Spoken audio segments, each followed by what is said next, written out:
ಪತ್ರಿಕಾಗೋಷ್ಠಿ ಕರೆದಿರೋ ಉದ್ದೇಶ ಈಗಾಗಲೇ ರಮೇಶ್ ಅವರು ರಾಜ್ಯ ಖಜಾನ್ಸಿಗಳು ತಿಳಿಸಿದ್ದಾರೆ. ಏನು ಸಂವಿಧಾನ ಶಿಲ್ಪಿ, ವಿಶ್ವ ಜ್ಞಾನಿ, ಮಹಾಮಾನವತಾವಾದಿ, ಎಲ್ಲ ವರ್ಗಗಳ ಹಿತಚಿಂತಕರು, ಎಲ್ಲರ ದೀನ ದಲಿತರ ಬಡವರ ಎಲ್ಲರ ಧ್ವನಿಯಾಗಿರ್ತಕ್ಕಂಥ ನಮ್ಮ ಡಾಕ್ಟರ್ ಬಾಬಾ ಸಾಹೇಬ್ ಅಂಬೇಡ್ಕರ್ ಅವರ 68ನೇ ಪರಿನಿರ್ವಾಣ ದಿನವನ್ನ ನಾವು ಪ್ರತಿ ವರ್ಷ ಡಿಸೆಂಬರ್ 6 ಮತ್ತು 2024ರಂದು ಬೆಂಗಳೂರು ನಗರದ ಮೈಸೂರು ಬ್ಯಾಂಕ್ ವೃತ್ತದಿಂದ ನಮ್ಮ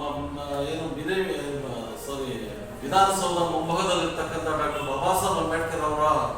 ಪ್ರತಿಮೆವರೆಗೂ ಕಾಲ್ನಡಿಗೆ ಜಾಥಾ ಮಾಡೋದ್ರ ಮೂಲಕ ಎಲ್ಲರೂ ಒಂದೊಂದು ಗುಲಾಬಿ ಹೂವನ್ನ ಮನೆ ಮಂದಿಯೆಲ್ಲ ಕೂಡಿ, ವಿದ್ಯಾರ್ಥಿಗಳು, ಮಹಿಳೆಯರು ಅವತ್ತಿನ ದಿನ ಎಲ್ಲರೂ ಭಾಗವಹಿಸ್ತಾರೆ. ನೂರಾರು ಸಂಖ್ಯೆಯಲ್ಲಿ ಭಾಗವಹಿಸಿ ಏನು ನಮಗೆ ಬೆಳಕೆ ಕಂಡಿಲ್ಲ. ನಾವು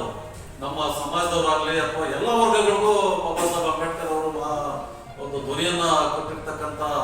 ಒಬ್ಬ ಮಹಾಪುರುಷನಿಗೆ ನಮ್ಮ ಸಂಘಟನೆಯಿಂದ ಅವತ್ತೆಲ್ಲರೂ ಕೆಲಸ ಕಾರ್ಯಗಳಿಗೆಲ್ಲ ಬದಿಗೊತ್ತಿ ಮೈಸೂರು ಬ್ಯಾಂಕ್ ವೃತ್ತದಿಂದ ಕಾನೂನಿಗೆ ಜಾಥಾ ಮಾಡೋದ್ರೊಂದಿಗೆ ಬೃಹತ್ ಗಾತ್ರದ ಮಾಲಾರ್ಪಣೆ ಮಾಡೋದ್ರೊಂದಿಗೆ ಎಲ್ಲರೂ ಒಂದೊಂದು ಗುಲಾಬಿ ಹೂವನ್ನ ಅರ್ಪಿಸೋದ್ರ ಮೂಲಕ